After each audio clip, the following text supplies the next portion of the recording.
नमस्कार, live cities में आपका स्वागत है। मैं हूं दीपक प्रियदर्शी। राजनीतिक हलकों से इस समय एक बड़ी खबर आ रही है और बड़ी खबर रणवीर नंदन को लेकर है, जो जेडीयू के पूर्व एमएलसी रहे। कुछ दिनों पहले उन्होंने इस्तीफा दिया था और उसके बाद लगातार उन्होंने जेडीयू पर आरोप भी लगाए थे और वो कहां जाएंगे इस पर एक लगातार जो है वो चर्चा चल रही थी। लेकिन अभी तस्वीर साफ हो रही है, जेडीयू के पूर्व एमएलसी रणवीर नंदन बीजेपी ज्वाइन कर सकते हैं। ये एक बड़ी खबर है क्योंकि रणवीर नंदन अभी बीजेपी ऑफिस पहुंचे हैं और अभी वो बीजेपी के जो प्रदेश अध्यक्ष हैं सम्राट चौधरी, उनसे एक मुलाकात हो रही है, भेंट हो रही है। तो ये एक तस्वीर साफ हो रही है कि रणवीर नंदन अब बीजेपी ज्वाइन करने जा रहे हैं। देखिए, कुछ दिनों पहले यानी 27 सितंबर को उन्होंने जेडीयू से इस्तीफा दिया था और उन्होंने कहा था कि उन्होंने एक आरोप लगाए थे कि लगातार उनके ऊपर टिप्पणियां की जा रही थी। उन्होंने राष्ट्रीय अध्यक्ष ललन सिंह को अपना इस्तीफा भेजा था और कहा था कि लगातार उनके ऊपर टिप्पणियां हो रही थी,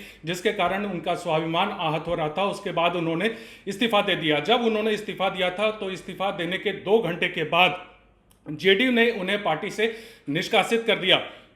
अपने निष्कासन में जेडीयू ने उस समय कहा था कि लगातार पार्टी विरोधी गतिविधियों में लिप्त होने और लगातार जो पार्टी विरोधी जो है वो बयान वो प्रेस में और मीडिया में देने के कारण वो उसके बाद जो है ना पार्टी ने उन पर एक एक्शन लिया और उन्होंने पार्टी से 6 साल के लिए निष्कासित कर दिया। देखिए, ये पूरा मामला रणवीर नंदन जेडीयू के एक जिसे कहें कि एक कर्मठ कार्यकर्ता के और नेता के रूप में रहे हैं, नीतीश कुमार के नज़दीकी भी रहे हैं।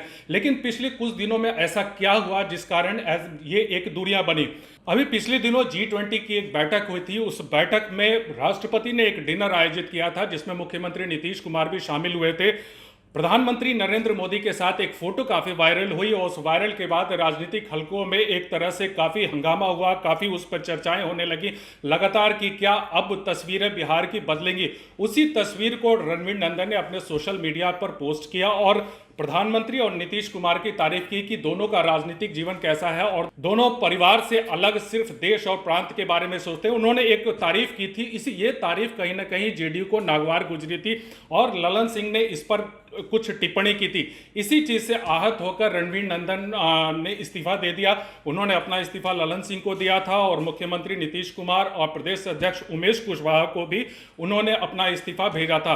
रणवीर नंदन ने जब इस्तीफा दिया तो उन्होंने इस बात को लेकर आरोप लगाया कि उन पर जिस तरह की टिप्पणियां हो रही थी, खास करके उनके कहीं ना कहीं वो आहत हुए थे राष्ट्रीय अध्यक्ष ललन सिंह को लेकर और कि ललन सिंह की तरफ से लगातार टिप्पणी की जा रही थी। अब ये 27 तारीख को इस्तीफा हुआ और उसके बाद से लगातार इस बात को लेकर चर्चा हो रही थी कि रणवीर नंदन कहां जाएंगे।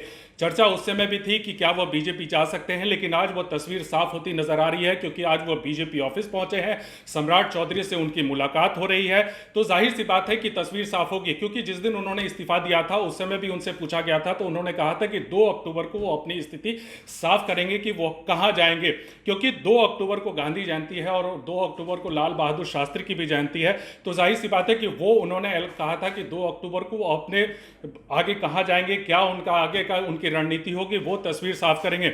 देखिए, पिछले कुछ दिनों में लगातार जेडीयू में कुछ न कुछ गतिविधि और इस तरह की एक्टिविटी होती रही है।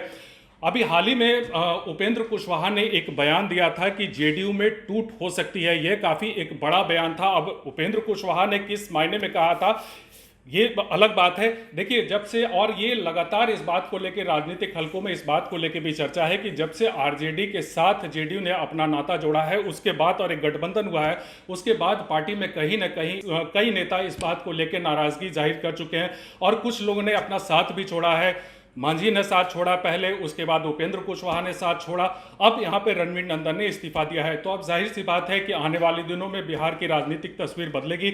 अब रणवीर नंदन अपनी अगली रणनीति या आज वो इस बात का ऐलान कर सकते हैं कि वो कब बीजेपी ज्वाइन करेंगे। बीजेपी की तरफ से भी इसमें आधिकारिक घोषणा होगी कि वो रणवीर नंदन कब बीजेपी ज्वाइन कर सकते हैं। इस वीडियो में फिलहाल इतना ही। अगर आपने लाइव सिटीज को सब्सक्राइब नहीं किया है तो प्लीज सब्सक्राइब कीजिए और उसके फेसबुक पेज और ट्विटर पेज को भी फॉलो कीजिए। बहुत बहुत धन्यवाद।